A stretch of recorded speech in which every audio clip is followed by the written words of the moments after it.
Hello friends, welcome to Krishna automation. आज का हमारा टॉपिक है कि सीएनसी प्रोग्राम में स्पिंडल आरपीएम का कैलकुलेशन कैसे करते हैं, कितने आरपीएम हमको रखने चाहिए। ठीक है, तो हम इसको अब स्टार्ट करते हैं। तो आरपीएम के लिए हमारा जो फॉर्मूला यहाँ पे चलेगा, स्पिंडल आरपीएम को बेसिकली हम एन से डिनोट करते हैं, है ना। तो हम ज़्यादातर क्या करते हैं कि आरपीएम 1200 है ना, तो 1200 अमूमन हम लेके चल लेते हैं जैसे हम प्रोग्राम बनाते हैं। तो ऐसा नहीं है कि 1200 कोई स्टैंडर्ड आरपीएम है, ऐसा नहीं है। आरपीएम की कैलकुलेशन होती है और उस कैलकुलेशन के लिए हम जो लेके चलते हैं वो आता है हमारा VC equal to pi D N बटे 1000। ये फॉर्मूला का हम यूज करते हैं, इस फॉर्मूला से हमारा एन निकलेगा। तो मैंने आपको बताया था कि स्पिंडल आरपीएम जो होते हैं उसको हम एन से डिनोट करते हैं। तो यहाँ पे हम देखते हैं कौन सी चीज क्या है। तो VC जो है वो है velocity of cutting, VC velocity of cutting, जिसको कहते हैं हम कटिंग स्पीड। क्या कहते हैं इसको? Cutting speed, VC। और वैसे हम क्या बोलते हैं? कटिंग स्पीड, कटाई की स्पीड। दूसरा है D यहाँ पे डायामीटर। अब जो D डायामीटर है ये कैसे देखते हैं? तो यहाँ पे मैं CNC लिखा है तो मैं दोनों लिख सकता हूँ, CNC ऑब्लिक VM, दोनों में चलता है। तो मैं D की बात करता हूं तो D डायामीटर है। कैसे डायामीटर है? CNC में बात करूं तो CNC में ये डायामीटर किसका है?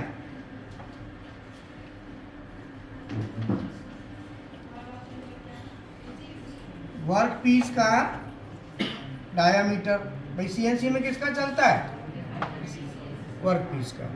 तो CNC में वर्क पीस का चलता है। और अगर इसी को मैं VMC में बात करूं तो VMC में डायामीटर जो होगा वो चलेगा टूल का डायामीटर, टूल का डायामीटर। ठीक है ना, मतलब दोनों के लिए ये एप्लीकेबल है, CNC में भी और VMC। तो CNC में कौन सा डायामीटर? वर्क पीस का, है ना, और VMC में टूल का। अब हमें जब हम इसे कैलकुलेट करेंगे, ये ताली आपने, तो मैं मिटा दूं एक बार। अब यहाँ पे हम कैलकुलेट कैसे करेंगे? तो इसमें मान लो हमारे पास जो डायामीटर है, सपोज जैसे हमारे पास CNC मशीन है, CNC मशीन में वर्क पीस का डायामीटर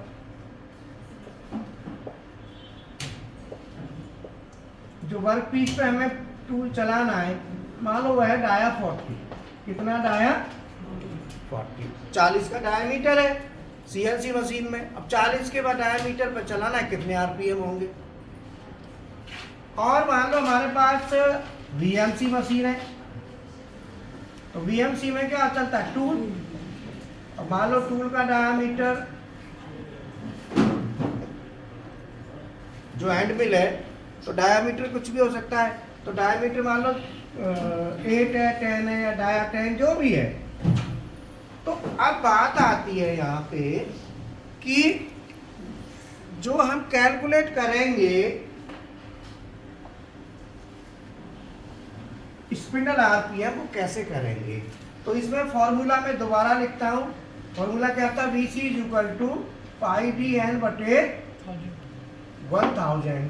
तो यहाँ पे 1000 को इधर ले आओ, तो n बराबर VC गुणा, बताओ, 1000 बटे पाई इंटू। अब इसमें D तो हमको पता है डायामीटर है, CNC में किसका है? और VMC में टूल का। लेकिन यहाँ पे पाई हमको पता है, पाई तो कांस्टेंट है ना। अब बचा क्या, वीसी तो हमको नहीं पता।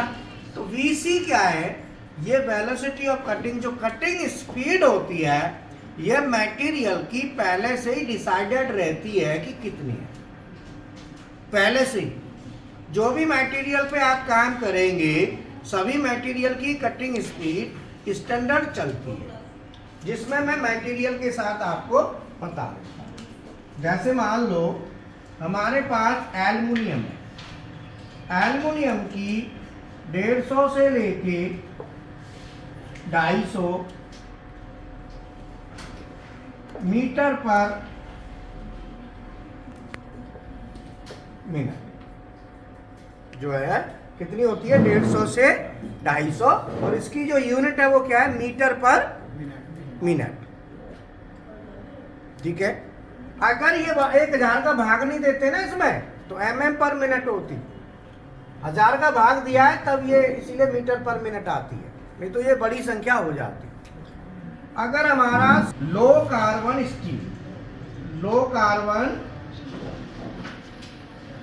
स्टील का होता है 100 से लेके 100। ठीक है। जैसे हम लोहे पर चला रहे हैं तो हम 120 ले लो, वैसे ज़्यादा ले लेते हैं मशीन के हिसाब से। मशीन की कैपेसिटी पर भी डिपेंड करता है, मशीन की ताकत पर भी करता है, तो आप बढ़ा सकते हैं, कोई दिक्कत नहीं। मशीन जब ताकत ज़्यादा है, टूल भी अच्छा है, टूल का ग्रेड भी अच्छा है, तो ऐसा नहीं है कि ये यही चलेगा, ऐसा कुछ नहीं है, ये स्टैंडर्ड है जो मैं बता रहा हूँ। अब जैसे मान लो हमारा जो मीडियम कार्बन स्टील है, मीडियम कार्बन स्टील, अब इसकी कितनी होगी, 80 से 100। तो ये जो कटिंग स्पीड ही है। तो अब मान लो कुछ एग्जांपल्स मैं आपके सामने लेता हूँ। जैसे मान लो हमारा वर्क पीस का डाया कितना था, डाया 40.0, तो यहाँ पे एन निकालना है।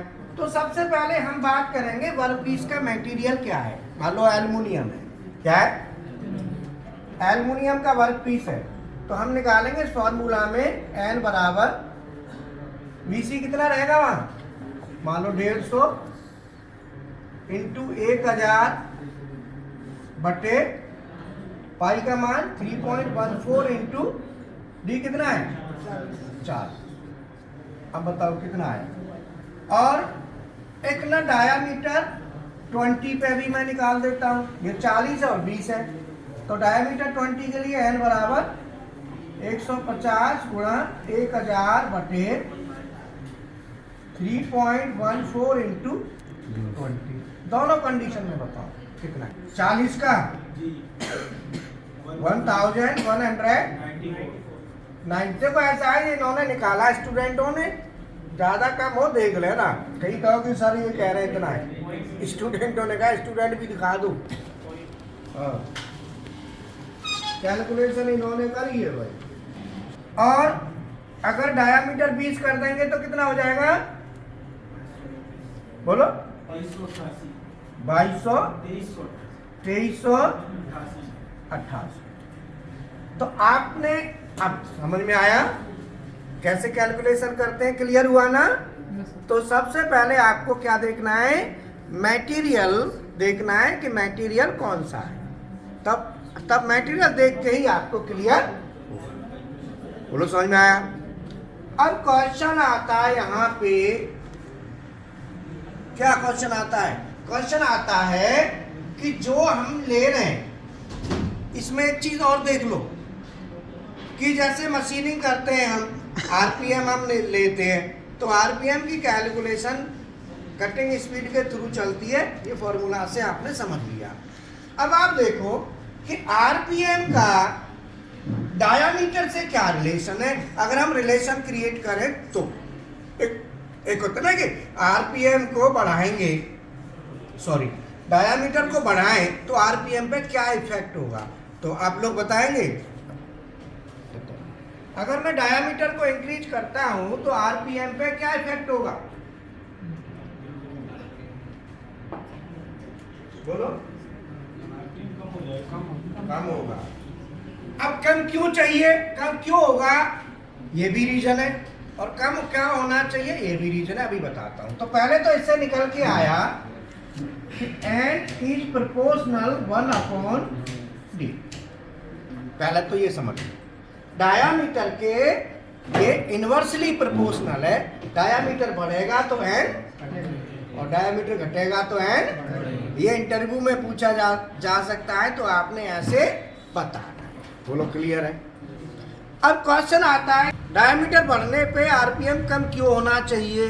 अब क्वेश्चन ये है, ये तो फॉर्मूला बता रहा है, लेकिन देसी भाषा में भी पता होना चाहिए क्यों है, उसका पता तो हो। तो इसका कारण ये है, इसके लिए हम कटिंग स्पीड को थोड़ा सा समझेंगे। जैसे मान लो एक वर्क पीस है, ये वर्क पीस है। अब इसका डायामीटर कितना है 20, और इसका डायामीटर कितना है 40। मैंने दोनों डायामीटर ले लिए। अब ये कह रहा है कि डायामीटर छोटा है ना, तो आरपीएम कितने होना चाहिए, नहीं 2388, और बड़े पे 11। ऐसा क्यों होते हैं, उसका कारण क्या है समझ लो। जब कटाई होती है, मटेरियल कटता है ना, तो वर्क पीस के एक पूरे चक्कर में कितनी लेंथ कटने के लिए आ रही है बताओ, पाई डी। एक चक्कर में कितनी आती है, पाई डी आती है ना। तो 20 के डाया पर कितनी आई 3.14 इंटू 20, और 40 के पे कितनी आएगी 3.14 इंटू 40। इसका मतलब जो इसका जो पाई डी आ रहा है 3.14 इंटू 20 का आता है 2 चौके 8, 2 एकम 2 और 2 तिया 6, 62.6 नहीं 62.8 है ना, mm ही है ना। और ये कितना आ रहा है, डबल कर दो 125.6, बोलो 124 125 आएगा ना, 125.6 mm। इसका मतलब कि डायामीटर अगर हमारा छोटा है तो कम मटेरियल कटने के लिए आ रहा है, और डायामीटर बड़ा है तो ज़्यादा आ रहा है। तो जबकि राउंड एक ही है, तो उसकी वजह से आरपीएम को रिड्यूस किया जाता है। तो इसको बेटर है, हम अगली क्लास में इसको कवर करेंगे। तो ये हमारा आज मैंने बता दिया कि आरपीएम कैलकुलेशन कैसे करते हैं।